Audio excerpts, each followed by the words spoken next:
Carl's about to come out, so I want to give you all the knowledge to dominate with him on day one right away. Tell you his best game modes, what brawlers he matches up well against, and other really useful things you need to know for Carl. So let's get into it. Alright, so we're going to start out by going over the most important general things to know with Carl. You got to know this stuff first before the rest. Then we're going to go over how good is he going to be in each game mode. And last, we'll go over what brawlers does he match up well against, what ones does he not match up well against, stuff like that. Alright, the first thing you got to know about Carl is his range, which is 8 tiles long. About the same as Taurus. So he's not quite a long-range brawler, but he has a decent range. It's actually slightly under Colt's range for reference. And even though he does have a pretty decent range, he has a lot of health considering that. Actually, his health is the same amount as Pam's, so a really high amount of health for a medium to long range brawl. Now, Carl does a little bit under 900 damage per hit, and each attack can hit multiple enemies and hit each enemy twice, once on the way out and once on the way back in. But his damage can really vary, so why is that? Well, you may have noticed that Carl only has one ammo slot, and it actually automatically recharges as soon as his pickaxe gets back to him. But if you're paying attention closely, you'll notice that his pickaxe doesn't always get back to him at the same speed. Well, you can actually increase or decrease Carl's reload speed depending on how fast or slow you get back to your pickaxe. One way of looking at this is if you throw your pickaxe and you stand there, your reload speed is always going to stay the same. But if you throw that pickaxe and then you start walking in the same direction you threw it, you're actually going to increase the reload speed of Carl. You're going to get back to that pickaxe sooner. It's going to get back to you sooner than it would have otherwise. But if you start walking away from it, it's actually going to take longer to travel back to Carl, and it's going to be a slower reload speed. Now, if you combine that with Carl's ability for his pickaxe to not go through a wall, if you paid attention, you'll see that when you throw his pickaxe on the way out, it cannot go through a wall. It just goes automatically straight. It bounces right off the wall, goes back to Carl. If you combine those two things together, you can actually give Carl the fastest reload speed in the game by far by having him stand right next to a wall and just spamming your shot. It'll bounce off the wall and go straight back to Carl, doing as much damage as normal, but just having a really fast reload speed. And this is going to be really key to how good Carl is. If you can really take advantage of this ability of Carl, increase his reload speed, maximize it as much as possible, it's really going to determine how good you are with Carl, or in general, just how good Carl is. Obviously, damage is an incredibly important attribute in Brawl Stars. No other brawler has the ability like Carl to increase their damage output like this. So maps that have a lot of walls that can allow Carl to have a faster reload speed potentially are probably going to be Carl's best maps. Now, Carl does like using a lot of walls, and he has a close range super. So does that make him a close range brawler? Well, in the right situation, he can do a ton of damage in close range. But it's not always possible to have the best situation for that to consistently happen. And actually, he doesn't match up well versus a lot of other close range brawlers. But we'll talk more about those matchups later on. Now, how good is his super? Well, his super lasts about 2.5 seconds, does 560 damage per hit, and it swings 10 times total, so it does 5,600 damage total. And actually, each hit, just like his normal attack, can go through multiple enemies. You can hit multiple people with each hit. He also gets a huge movement speed boost during his super, during that 2.5 seconds, actually making him go faster than Leon during his super, but it is going to be slower than, say, a Bull or an El Primo super, and you'll get why I specifically made that reference later on. Now, it takes 6 hits to charge up Carl's super, so it's not a really quickly charging super, but it's definitely not a hard super to charge, I would say. Now, Carl's super is also one of the few close range supers that doesn't have any damage protection or any stun.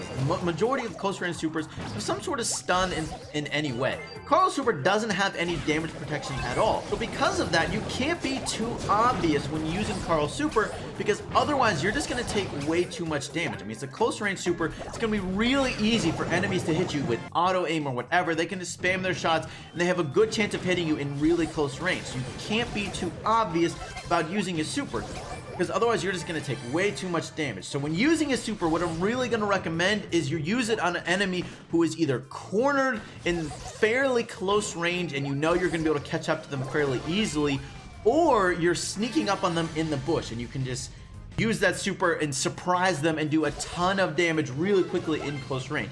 You don't want to be just walking really obviously towards someone and thinking, all right, I have a really fast move speed so I can just get quickly within range and do a bunch of damage, because you're probably going to take just as much damage as you dealt, if not even more. All right, 2 other quick things to know before I go over how good Carl is in each game mode. First, Carl's pickaxe can actually go through walls on the way back. You probably noticed this, but it's definitely an important ability for Carl. This is going to be really key for him on getting damage on people who might not be able to get damage on him very easily. It's going to be a really good peak shot ability for Carl. The second thing is in Brawl Ball, actually when he passes the ball, he's the only brawler that doesn't consume ammo whenever he passes. I mean, whenever he does a shot, it automatically charges his ammo, so it's the same thing in Brawl Ball. If he passes the ball, it actually doesn't consume ammo at all, and this is going to be a key ability for him in Brawl Ball. Alright, now let's go over how strong or weak Carl is going to be in every single game. Starting out with Gem Grab. Now, I think Carl's going to be good,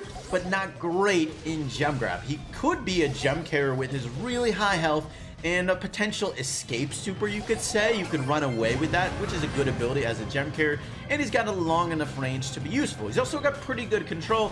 Definitely could be a gem carrier, but I could also see him being on the side of one of the maps, maybe on some of his best maps where he can really use walls to his advantage to get a really fast reload speed and have really good damage. Then he could be a side, so maybe a little bit like Gene, who's a little versatile at playing both roles. But I don't think he's going to be good on the Springtrap maps. I think he's going to have a lot of bad matchups, and it's just really not to his advantage. He could be okay there, but I just think he'll be weaker there than he will be on the other Gem Grab maps. Solo Showdown, I definitely think he's going to be good. He's going to be able to have good damage, I think, with a lot of different obstacles, allowing him to have fast reload speed. Got a high enough health to be able to survive a lot of different situations. Got an escape super potentially, or he could use it as a surprise, really quick damage. I think he's got a good versatility. I definitely think he's going to be good in Solo Showdown. Potentially great, but we'll see. In Duo Showdown, I think he's going to be not quite as good. I think he's going to be just okay in Duo Showdown. I don't really think 2-on-2 fights are to his advantage. I think he's better in 1-on-1s where he can push people away, or in a 3-on-3 where he can really complement his teammates. I think Duo Showdown sort of better favors high burst damage, and Carl really doesn't have that. I don't think he's going to be bad, but I just don't think he's going to be one of his better players. In Heist, I'm a little unsure about, but I think he's going to be just okay sort of at best. I mean, if you think about it this way, Carl in Heist, he could have really good control. He could hold down a lane really well, make it difficult for the enemy to advance. But on the other side, who is Carl taking the place of in a typical Heist team comp? You're going to want to have a lot of times you want to have, I mean, depending on the map, you want to have a bull, maybe a thrower, some sort of long range or control brawler. Well, Carl's probably going to take the place of that long range or control brawler, so it's going to be taking the place of like a Brock or a Colt, a Nita, a Rico, stuff like that, and I just don't see Carl beating out those brawlers the majority of the time. They're going to use their range a lot better than Carl will, I think, and they're going to be able to control their lane maybe a little bit better, and 2, they're going to be able to deal damage a lot better to the enemy safe, which is definitely going to be key. So Carl's going to be okay. I think like he'll be usable, but I think it might be his worst mode potentially. In Bounty, I definitely think Carl's going to be a strong brawler there. Maybe not one of the better ones, but as long as he has some sort of walls and obstacles to allow him to get other brawlers within his range, I think he has a lot of really good matchups in Bounty, so he's going to be a solid pick at the least. He'll be definitely viable in my opinion. Now in Brawl Ball, I think is going to be a really solid brawler. I think there's enough walls in different situations that's going to allow Carl to get a really quick reload speed and get decent damage in a lot of different situations. And he can hit multiple people, which definitely people do group up a decent amount in Brawl Ball, and he's definitely going to take advantage of that. Also, of course, he can pass the ball without taking up ammo, which is going to be an insanely good ability, and you are going to definitely see Carl in competitive Brawl Ball, I think, because of that. Allowing someone to have that ability to just pass the ball as much as possible, allowing a lot easier ball control is going to be really, really strong, and Carl's probably going to be a good, maybe ball carrier, or at the least a really good asset on any Brawl Ball team, I would think. In Siege, I think Carl's going to be decent, but not amazing. I think he's got good lane control, and there's enough walls in different situations that's going to allow Carl to get a good amount of damage. He's really bad at diving. So earlier I mentioned how El Primo and Bull have a faster move speed with their super, and even though Carl has a fast move speed as so fast, like with his super that it goes faster than Leon's super, he actually still takes damage from the Ike turret while he supers. So Carl's actually a horrible diver. He does not do much damage at all. Really bad at it. So he's not going to take place of any divers. And he doesn't really have that potential. So he can't really do that on his own. He has to rely on his teammates to help get damage while diving. So Carl's going to be okay at siege, but he's going to be bad at diving. So he's going to be a little bit varied as far as how you use him. He's going to be not bad though. But his overall damage and just sort of lane denial, I think is going to at least make Carl a not bad option in siege. Now here's a quick little brawler profile for you all. I do think Carl is going to be an A tier brawler, and I think he's going to be top 10. He's going to be in the top 10 brawlers, somewhere in there. Now, if I'm overestimating Carl, maybe in reality he doesn't get as much damage as I think he's going to get, and he just doesn't win as many matchups as you would think, then he's probably closer to a B tier brawler, and maybe he's actually closer to around top 15, barely in the top 15.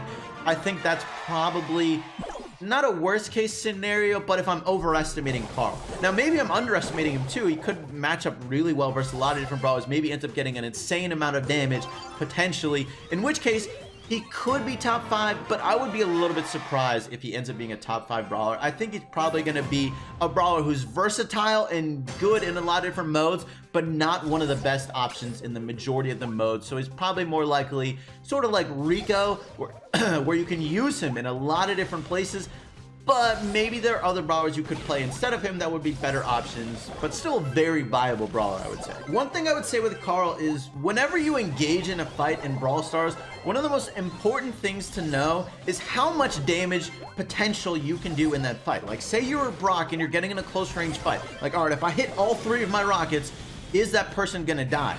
Okay, if not, well, I probably have to hit my next rocket. What if I miss though? I mean, there's always that potential. How much damage can you do? With Carl though, your damage potential is going to be a little bit more unknown because you're going to be trying to take a faster reload speed in different situations. If you can use walls, you can increase your damage output by a lot. So it can really vary with Carl. So I think it's going to take a long time for us to adjust to how good or not good Carl really is, because you're not going to always know the situations as well with Carl as you would maybe with other brawlers. It's going to be not quite as intuitive. How much damage you're going to do is really going to vary, so whether you win or not win a matchup is not going to be as consistent because it's going to vary by the walls, by the situation, by stuff like that that's going on. So I do think it's going to take a little bit of time for us to really figure out Carl and get him to really his maximum efficiency or effectiveness, I would say. All right, now let's go over how well Carl matches up versus each brawler. And I got a little system for this. I'm gonna call this the stoplight matchup system. All right, look, if it's a brawler that you got a green light against, that means, hey, look, you see that brawler, if they're within your range, go for it. It's a one-on-one, go for it. That's a brawler that you can match up well against, and you can take them on in a lot of different situations. Maybe not every situation, but a lot of them. If it's a yellow light brawler, you should definitely be cautious when engaging that brawler. It might not go as well as you would want. It's going to be a little bit closer to 50-50, where sometimes you're going to beat them, sometimes they're going to beat you. It's going to depend on who has the advantage, maybe positioning wise. If it's a red light matchup, that means it's a matchup you really probably want to avoid. Unless they're low health or you got your teammates backing you up 2-on-1, something like that, you probably want to avoid that situation. Maybe you can slow roll it and be really cautious about it, but at the least you should be careful when engaging those brawlers. Okay, hopefully that makes sense. There's actually a lot of green light brawlers for Carl where if you can get them within your range, you should be able to beat them in a lot of different times. All right, look, Piper, Crow, Poco, Jesse, Penny, Brock, Dynamite, Barley, Rico, and Tara are all going to be brawlers that Carl can 2 or 3 shot, and they don't do a crazy amount of damage really fast, maybe with the exception of a Rico super perfectly placed. Maybe a couple of quick situations. Those are going to be brawlers. I'm going to say if they're within your range, go for it. You should be able to get a kill on those brawlers with Carl. He's got a high enough health and a decent enough damage that he should be able to take them on.